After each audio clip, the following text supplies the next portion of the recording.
give us a Dharma talk on the three little pigs and the big bad wolf. So Travis kind of started as his tendency. I think he started thinking, well, what's that going to be? So he told me that, so he started thinking about, so he started thinking, oh, well, he couldn't figure out what that was going to be, but he was certainly went back to, of course, Goldilocks and the Three Bears, right? So that's another fairy tale that we have all been told. And so I think you said when we were talking about you, yeah, so it's like you get it just right. It's not too hot. It's not too cold, right? Not too hard. It's not too soft. It's just right. And so it's interesting because you said that before I was thinking about the Three Little Pigs, but that popped into my brain when I was visiting Jane and two dear friends in Castle Valley. And really, it's more or less you just have to kind of be with me here. It's just kind of like I'm having fun with it. It's because I have started thinking about the meaning of living in a house of straw, a house of sticks, and a house of bricks. I like that idea. So that's number one. So I thought I would do that, and I'll kind of rush through that, and we'll get through that in about 5 minutes, and then at least when Rob have to leave at 4:30, so I'll have you all right on time. I thought so much about the Goldilocks. You remember that they even had this expression, the Goldilocks economy. Remember that? Like we went through a period for a while when everything was just sort of like not too bad, right? Employment was okay. Everything was sort of like the Goldilocks employment. And then it brought me back to what I have been experiencing quite recently. A lot of worlds have been crumbling around me. When you are a therapist, sometimes you experience that in different clients. And in particular, I actually spoke about one client who, and it occurred to me that when he was a little boy, I think he actually, without knowing it, he sort of made a pact with life. And maybe this is not unlike, like the Goldilocks, right?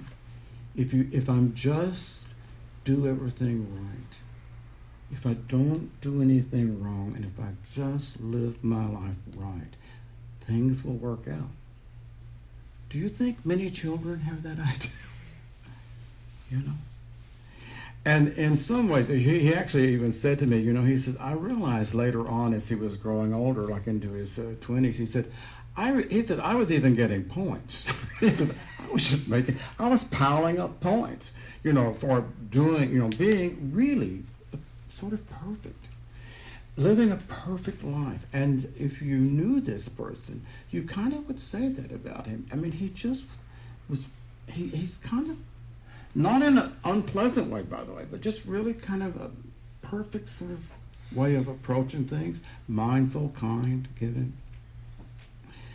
And then a dreadful thing happened, and it's like he got betrayed. Life just didn't agree to the deal. Those of us who have, tendencies to have somewhat childlike minds, and so we make this deal with life, that not life is supposed to be fair, right? If you will be fair and not shat on me, if you'll be fair, I'll really be a good girl, or I'll be a good boy. I really will. I'll do my very best. So I actually think that, and like, it's best if it's going to do that to you. It's better if it happens when you're like 14 or 15, as opposed to when you're 30 or when you're 40 or when you're 50. And because the more you have a constructed world that is perhaps not what I call real, it's much more dreadful to deal with it. And Flannery O'Connell, I wrote this down so many years ago. She said, people who have a sentimental view of life end up cynical. I kind of think that may be true. So anyway, so I just started thinking, these fairy tales are not really maybe so useful, right? So they give you this idea that maybe it's possible if you live your life well, correctly, you can get it just right. not too awful, not too bad. And then, so what do we do with that? Like when when we come to this study of the Buddha Dharma, where the Buddha says, "Sabe sankhara dukkha," all formations are unpleasant. That's a pretty serious thing to say to you, right? I mean, and certainly to say that to a child who's made this deal with life, right? He's made a real pact with life, Well, if I do everything right, then you won't do this to me. And so then you have this guy coming along, Robert Buddha, who says, actually, there's an element of the not just right in conditioned experience, in conditioned reality.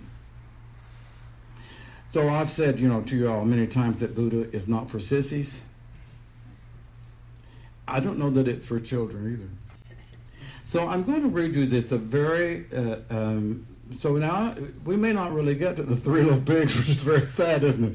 I'm going to read you this email that I wrote yesterday morning after actually really receiving a much worse email about a very, very difficult and sad situation. And some of you know that I'm going to be getting on a plane tomorrow. I'm going to be gone for 2 weeks because of that situation. So anyway, here's the email. And so just imagine if you were my client and you got such an email, because I kept thinking this is maybe just a little bit too much, right? So I wrote I followed it up with a much softer email. I thought, oh my God. But this person said, this, you should really just say this in a Dharma talk. So I will not say that, let's put it as Lisa. So let's put the person's name is Lisa. No. Beverly. No, it's nobody. It's just the person. So I said, so much of what you're experiencing is a kind of shattering of your ideal of perfection. If I live my life with total care, bad things won't happen to me, or they won't happen to anybody that I love. That's the hard one, Some people do things really, hopefully, to protect people that they love. Particularly a child that adores its parents and doesn't want them to die. That might fit more than one of us. So I say to this person, and this is kind of like sort of the theme of going back to the fairy tale of Goldilocks or the Three Little Pigs. It's all magical thinking. I think so many of us are not aware of how magically we think, I mean, it's like it's the water that a fish swims in, It's so it's so natural to connect this and this and so to some extent, it's the essence of a child to think magically. That's what children do. It's what they're supposed to do, I suppose. And we think magically, and that's how we can make a pact with life. If I'm a good girl, if I'm a good boy, life will be good to me. It won't be bad. So anyway, over the past 25 years, I was going to say recently, I have working with people, right? It's amazing to me how much we think magically, and are not aware of it. It seems very logical, Freud made this amazing, insightful statement. The problem with children is that they come up with theories. It's a brilliant statement. We come up with theories to explain things that we don't understand when we're 4. How is that going to work for you when you're still believing that when you're 40?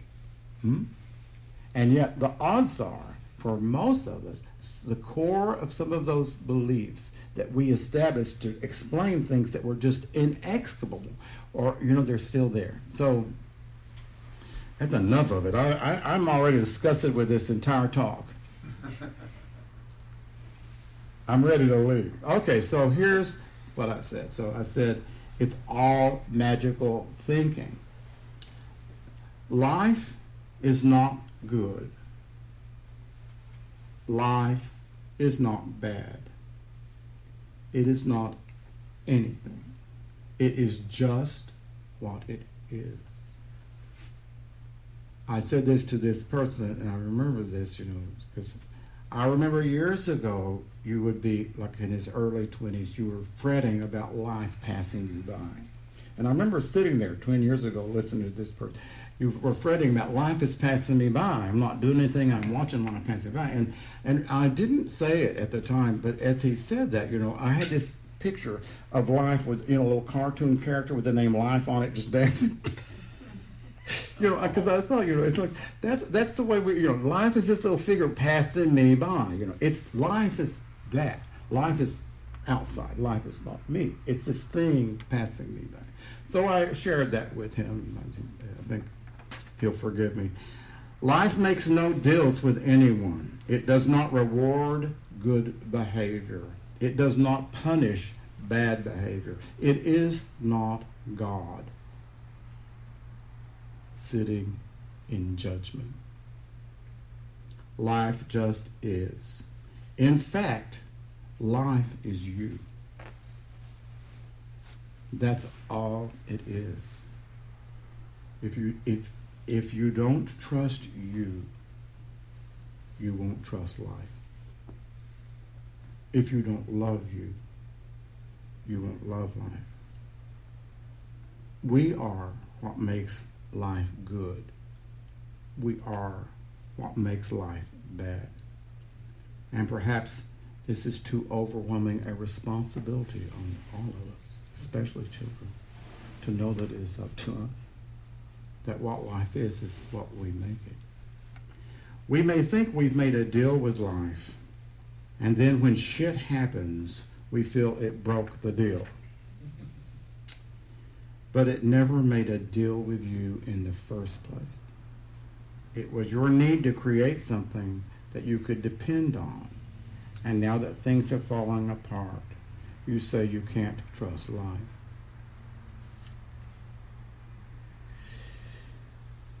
So there's a little bit more to this, but I don't need to read any more of it.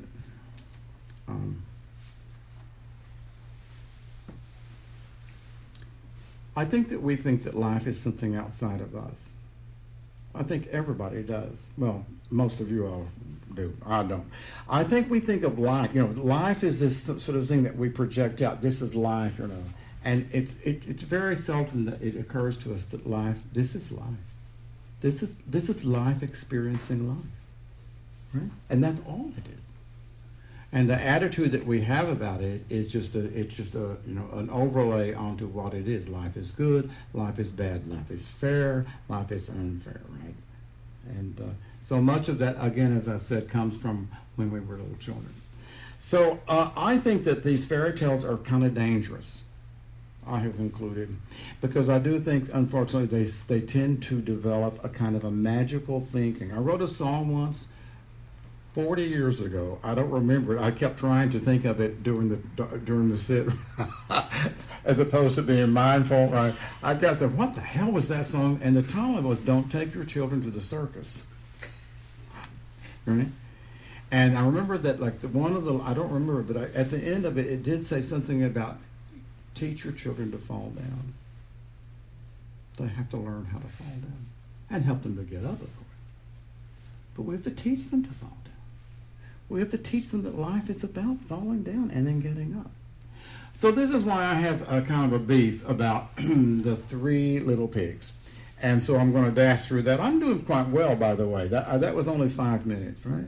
Well, 10 minutes. So I do have a beef about the Three Little Pigs, which I want to share with you all. And, fairy tales in general. Magical thinking in particular. And how much do each of us think, magically? So you all know the Three Little Pigs, so I won't go into it. So you have these Three Little Pigs and brothers and sisters, we'll call them, right? And let's just say their mom says, "Children, you all need to get out of here. You've gotten fat and lazy, and it's time to get out and get your own house." There are different versions of this, by the way. It's kind of funny to read the different versions of them. Some of them are nice, and some of them are not nice. I mean, some of them, the old wolf doesn't eat the little pig, and some of them, the pig runs over to its sister's house, and goes, so I don't know, whatever you prefer. But anyway, so in some way, you have these three little piggies, and they have been informed that they have to leave Mama's home, and they build their own house. That could be a metaphor for some of us. And so they're not equal. Right? You might say some of them are smarter than other ones. Some of them, some of them may be a little bit lazy or not. But they build three houses. The first little pig builds a house of straw. And a house of straw is, we might all agree that a house of straw is not very stable, is it? And a house of straw will, if the winds of fate start blowing on a little house of straw, you can see what's going to happen, right? So things are going to start flying into the wind. So so when the big bad wolf comes, he says, "Let me in, and the little pig says, "Not by the hair of my chinny chin chin." And the wolf says, "Then I'll huff and I'll puff till I blow your house in." And he does. And so let's just pretend that the little piggy got out of there, that the wolf didn't eat him. Okay, so then the next one was a little smarter. So he or she goes and finds somebody who's carrying a big pile of sticks. He builds a house of sticks. And so let's just say, like his sister, she came to live with him. They're both safe in a house of sticks. A house of sticks can defend itself quite a bit more, right, than from the outside, from the wind. And it might not be so good in an earthquake in California, but it's stronger. The old wolf comes and does the same damn thing. Right? Little pig, let me in. Not but the hair of my chinny chin chin. And so then the wolf says, "Well, then I'll huff and I'll puff and I'll blow your house in." And he does. The house of sticks goes, it's gone. The third piggy was much, much smarter. And you might say actually even more industrious. She was willing to put a hell of a lot of work into it. So she found a bricklayer and bought a lot of bricks. And then he brought them home and built a house made of brick. Now the wind could come blowing, but that little house stayed right where it was, and so unfortunately, when the big bad wolf comes, he says, "Little pig, let me in," and the little pig says, "Not by the hair of my chinny chin chin," and he says, "Well, I'll huff and I'll puff till I blow your house in," and he puffed, he just puffed and puffed. And he just almost fainted from, the loss of oxygen. In fact, I think maybe he did for a few moments. Maybe he blacked out. He wasn't able to pull it off, right? He couldn't blow the house in. So he got very angry, and the little pig was I think that little pig was a smart ass, to tell the truth. I mean, if you read the thing. So he was actually toying with the big bad wolf. He was like, you're kind of toying with it, and he tricked it 2 or 3 different times. Do you remember this, Beverly? Do you remember this? The wolf tries to trick him out of his house and says, "Well, you meet me at 4 o'clock down here," and says, "We'll have some turnip soup," right? And so, the little pig just goes down an hour early and has his soup, and then comes home, and then he taunts the big bad wolf. So, he was a little bit arrogant, if you think, so the wolf gets very angry and he starts getting reactive, which is never a good sign. Not smart to get reactive. And so anyway, he says, "I'm going to come down the chimney and I'll get in your house that way." And the little pig puts a big pot of water and boils it. And so the big bad wolf becomes wolf stew, apparently. So I wanted to just talk a little bit about, so I think that this tells us something that's dangerous and is not true, okay? That you can build a house that can withstand all of the vicissitudes of life. That there's such a thing as building a structure so strong, right, that it will last forever. I think that that's almost like a hidden sort of like message, So like the little lazy or the dumb first little pig, we just built this house of straw, that was not going to work. So, but like we're told almost like that the clever little pig who built one house of bricks was able to really, withstand all of what the big bad wolf, his evil intentions. What is a house of straw? When I work with clients, one of the things that I in the past, and some of you all know that. How many people do you know who are subject to meltdowns? A meltdown is when you fragment. It's not uncommon. A meltdown is where something happens and it just, it's like your psychological structure temporarily sort of disappears like straw, like a straw house. And I think that so I think about this from a psychological standpoint as our defenses, the defenses that we have created inside to deal with life. And so, a little straw house, it ain't got great defenses. And I want to say that the other part of this, which I think is really kind of interesting, what is the difference in the inside and the outside? The straw house is protecting itself from the outside, as best it can, and not very well. But from the inside, it's the unconscious. How protected are we from the unconscious that comes up? Most of us are familiar with the fact that there's something called a superego, but most of us are familiar with the fact that sometimes some people are walking around with something very punishing. Very, very punishing in here, right? That attacks the very core of our nature. I think that's a house of straw. In other words, it's not even to think about how flimsy it is on the outside. That's how fragile it is on the inside. That it can, it doesn't have defenses from like a punishing voice. So this may be a house of sticks. This psychological structure is a little bit developed. My mind could not tolerate that thought. Okay? Some of you could not tolerate that thought. I hope none of you could, but maybe. But in other words, what does it mean if it means your mind would repress it immediately. Some people will have a thought, I want to kill myself. That's very common. Suicidal thoughts are very common. Again, when you have a kind of a house of straw that is not defended against some thoughts that, like what we would call a fairly strong defense system, they get in. And but the house of sticks, I think, maybe has stronger defenses. A house of sticks has stronger defenses against the internal, right? The stuff coming up from the unconscious, and stronger defenses from the outside world coming. I think a house of sticks probably has maybe like a more solid, I'm a Buddhist, more solid, has identified with something that really works and you can believe in it, right? And it gives you some security. This is all about security. This is all about feeling safe, like in terms of when the little child does not feel safe. The house of bricks to me is maybe, and this, I'm just having fun with this because I don't know, but I kind of think maybe a house of bricks is like, it's a little bit too strong, right? This may well be a house, a mind that now has such a wall against the unconscious that really it almost can't come through, right? So it's almost like a disconnection from maybe that child creative part. It's also, you can meet people. I know people who are Buddhist. They don't have a doubt in the world, but that's just it. The Buddha was perfect. The teacher may be perfect. The Buddha Dharma. There's nothing you can't know. I think that a person who cannot tolerate uncertainty, they can't bear not knowing, is a person who lives in a house of bricks. That's my humble opinion.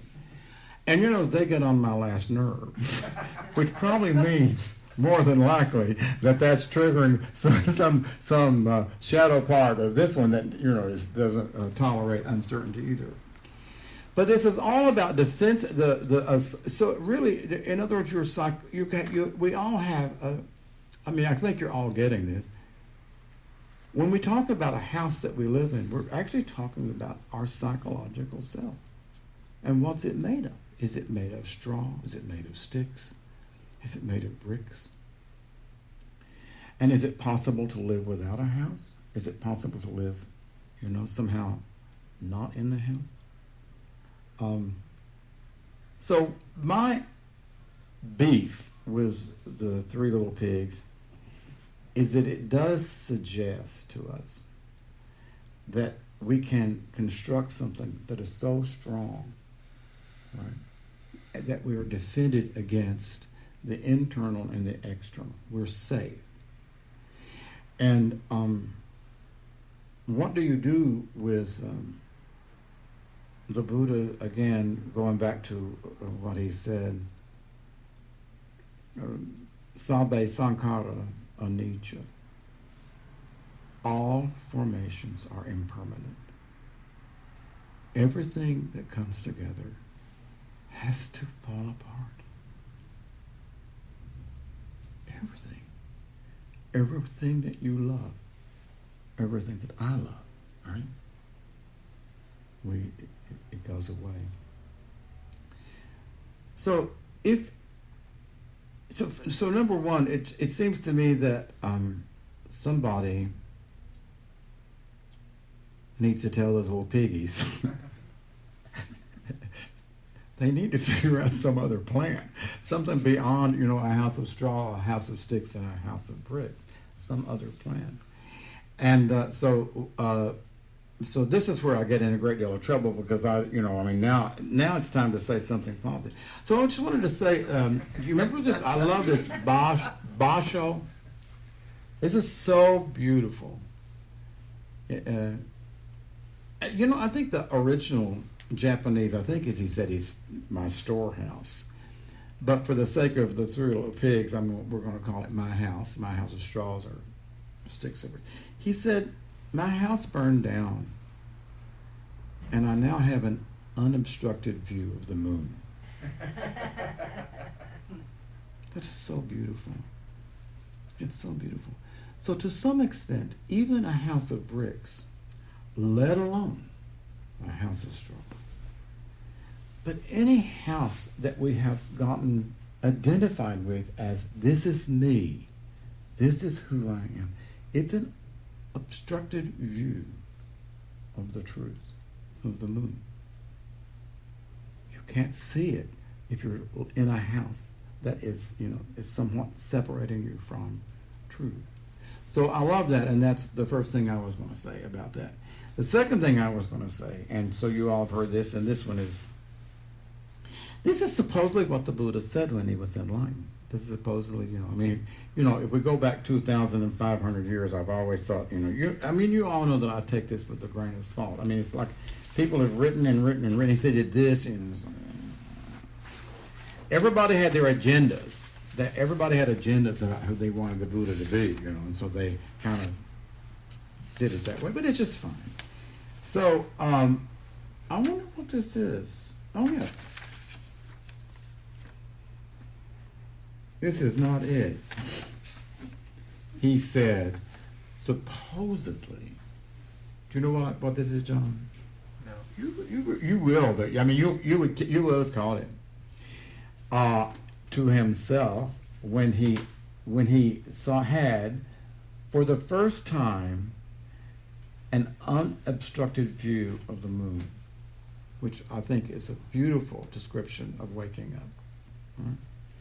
For the first time, an unobstructed view of the moon. He said, the first thing he said was house builder. Oh my God. Right?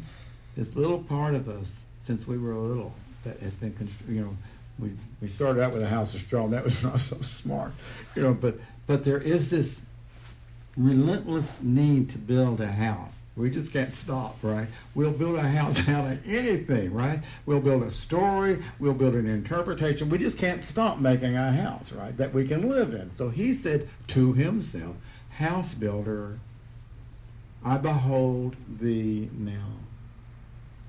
Again a house thou shalt not build. All the rafters are broken now. The ridgepole is destroyed. My mind, its elements dissolve. The end of craving has attained. So, my mind, its elements dissolve. A house of straw is a mind. A house of bricks is a mind. A house of sticks is a mind. Something that we cling to, something we hold on to for our identity. And so in that moment of his waking up, his experience was that that had dissolved, that there was no house that he was living in. So that I have one more thing I'll say. I've done like 4 probably Dharma talks on this in the past. I think the last one was, the first one was when I was in Nepal. That's in 2010, for God's sakes. How long ago was that? 2010? I don't remember. Anyway, so you all remember this. You don't need to remember it. Who cares? But I love and I remember when I'm switching, when Trudy Goodman was in Long Beach a couple of months ago. She gave a talk, and I was really interested. It's during the same time that we were having our sit, so I could not have gone. But she was talking about trusting in experience, and so the teaching, what the Bodhidharma said, what he said was that. Again, I think this is a person who has left this need to live in this structure, this house, and it needs for life to be the way we need it to be. It has to happen my way, but it has to happen according to my rules. The Buddha Dharma leads us towards this capacity to trust in things as they unfold. Just that. And that's just not enough for most of it. Well, what? Right? You say, so we have to learn to trust in things as they unfold. And then we go, okay, what does that mean? Well, it's just trust in, we just can't handle that, right? I'm supposed to just trust in things as they unfold, and that's it. That's all that life has given me. That's all you get, kids. It's all we get. All we get is what is happening right now. I am having to get on a plane tomorrow, and I don't want to do that, right? And, and it's not going to be necessarily that easy. It's just what happened. It's just the next thing that is on my plate. And then the only thing that I can do is to come to it with as much as impeccable behavior as I can. I can bitch about it. That ain't impeccable. Or then I can switch and then make some, a little story about it. Or maybe I could become a hero. Oh, there's a good idea. I can become the hero and step in like John Wayne. Well, not necessarily. But the truth is, that's just overlaying me onto a trust in events, trust in life as it unfolds. I think that's enough for me. I wish and hope that it can be enough for you.